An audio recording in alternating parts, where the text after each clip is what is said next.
well-coordinated kind of lineups. They used to go for the Jaw and Selena, which I feel posed this similar question in the regular season. And this is kind of really close to that same pattern, right? The Kalea into the Selena, so they might make it work. And it comes down to playing what you know.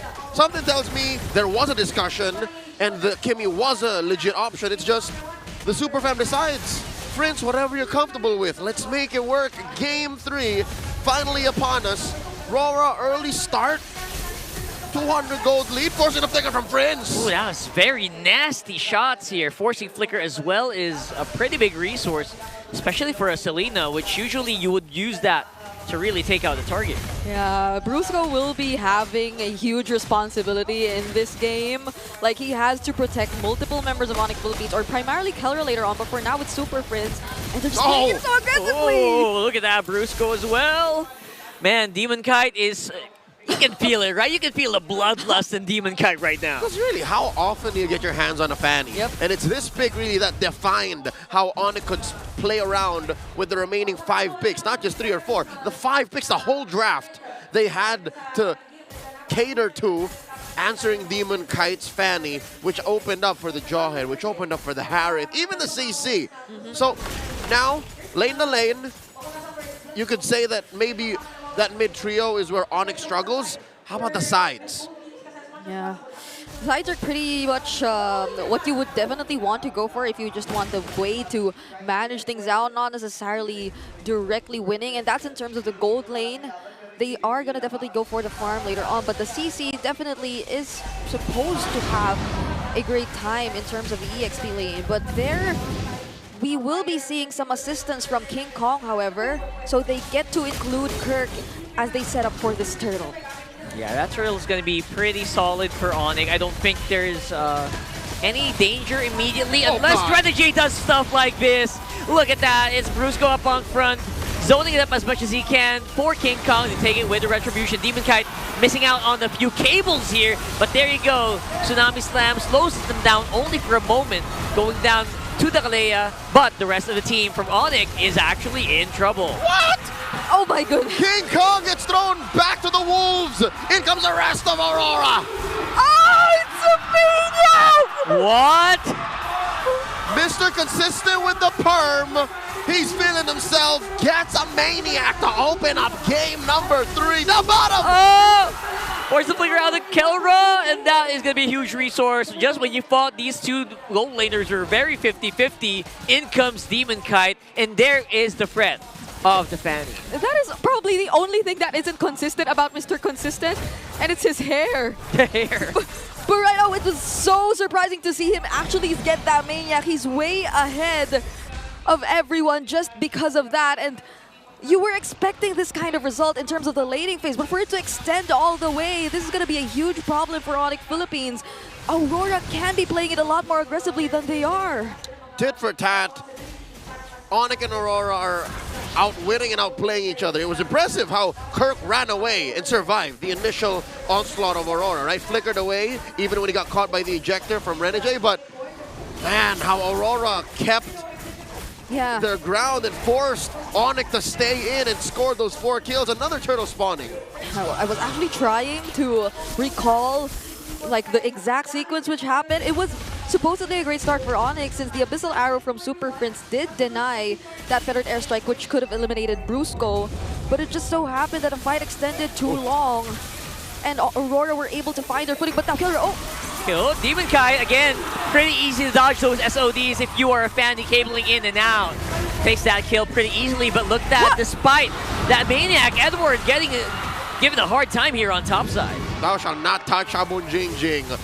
Aurora, overkill on that attempt with Kelra, but this does open up the turtle. Yep, they'll get the trades and a turret away from ONIC Philippines, and ONIC are yet to secure a turret for themselves, which means that Aurora, still despite this turtle that's secured by ONIC, are in the lead somehow.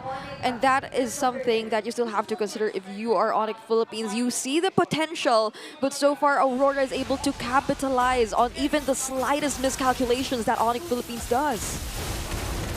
Keeping it tight here. Coming in with a Tsunami Slam. Brusco, that's a perfect target. Edward is out. No current call available. Means that they can kind of go crazy. But here comes Dolmen Kai and Demon Kai. That combo is so scary. The damage is just erupting.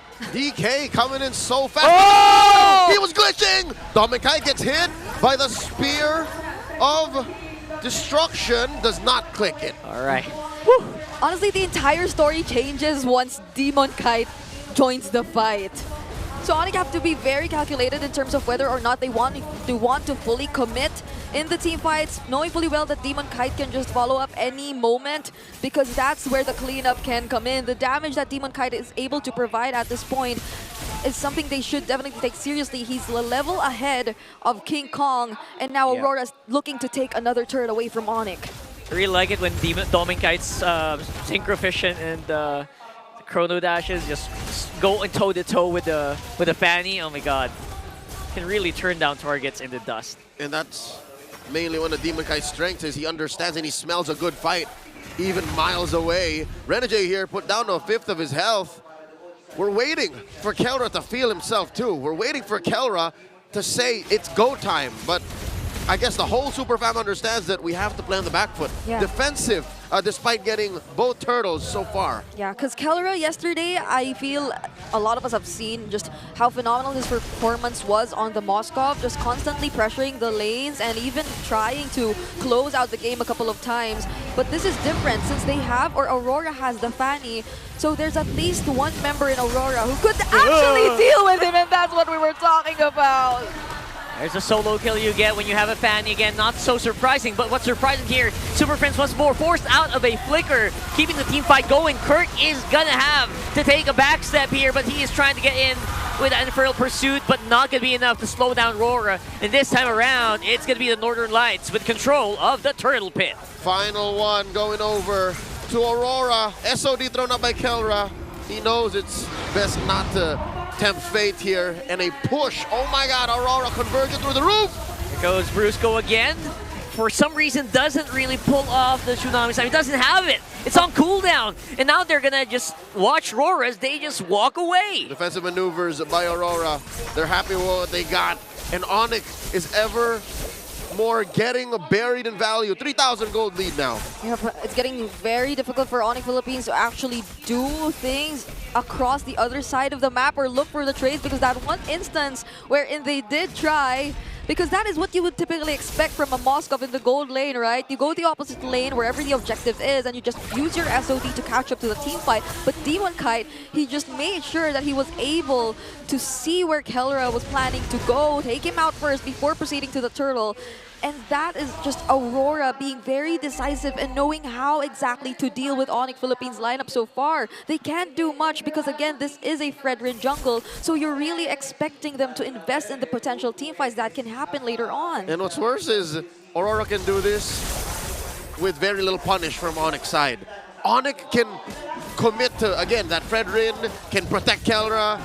And Aurora, if ever it fails, they can just move. They can just go elsewhere. Yeah, and again, that Tsunami Slam is just so crucial here because it's basically the only reliable source of CC they have, aside from Energy Eruption. So are you going to use it on Demon Kite or Doming or whoever, right? Yeah, but even Energy Eruption isn't confirmed. You're not a Flicker Fredrin, you're a Retribution Fredrin. That's true. So you have to walk up and make sure you get the taunt on 2 solid targets. yeah, the thing is, it's always Renegade going in first, but it seems like this time around, It's going to be a different guy targeted here. Renegade flickers out, but will go down to the Appraiser's Wrath. That's a -1, but curtain call already casted by Edward. Here comes Demon Kite, but I don't think he's ready for the party. Just not dressed quite there yet. I think he only has some shorts and slippers, and everyone's just all pimped out. This sounds too specific to be just theoretical. Aurora now retreating. They know they can't pick this fight for V5.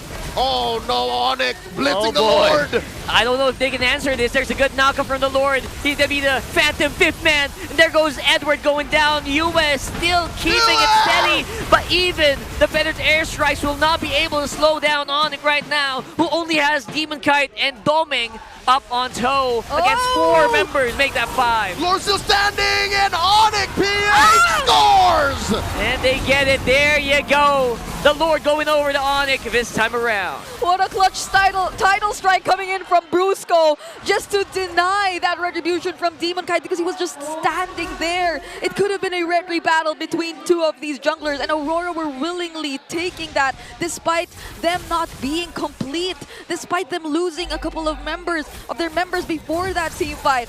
I mean, it's just ONIC Philippines now knowing how to take advantage of that messy team fight that's taking over, that's happening all over the place. Check out this Infinix hand cam. I would imagine that as the Fanny, Demon Kite had to, have 13, 14 fingers to make sure that he was in the right spot, to even have thoughts of stealing that Lord. I could swear, oh my God, Kirk picks off Renegade! That was out of nowhere, and I think ONIC can really use this leverage, not to mention there's a Lord walking on bottom.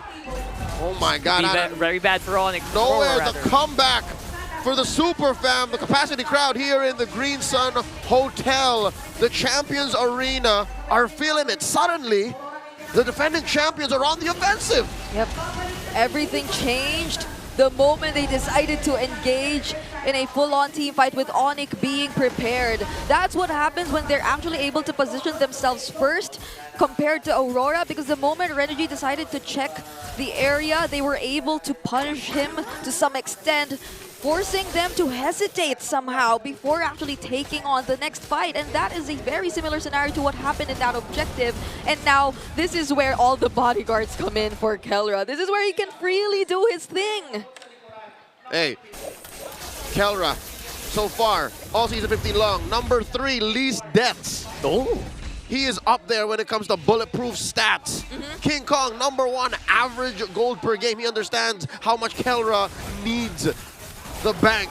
So suddenly ONIC are playing on their feet here. They've adjusted well enough to now have a gold lead for the first time. For the first time in 12 minutes, they have the gold lead. I guess it boiled down to just biding your time and knowing when to actually overtake your opponent.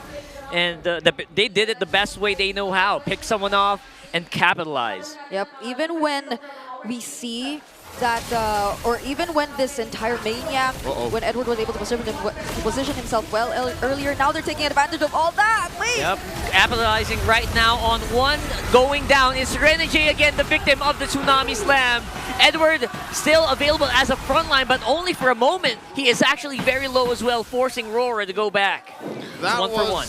A difficult trade. Yeah. They exposed Kelra to stop Aurora's forward momentum, and it came at the price of just Renegade. Not even his flicker, just Renegade. Yeah, and Aurora probably knows by now that that's pretty much what they have to do.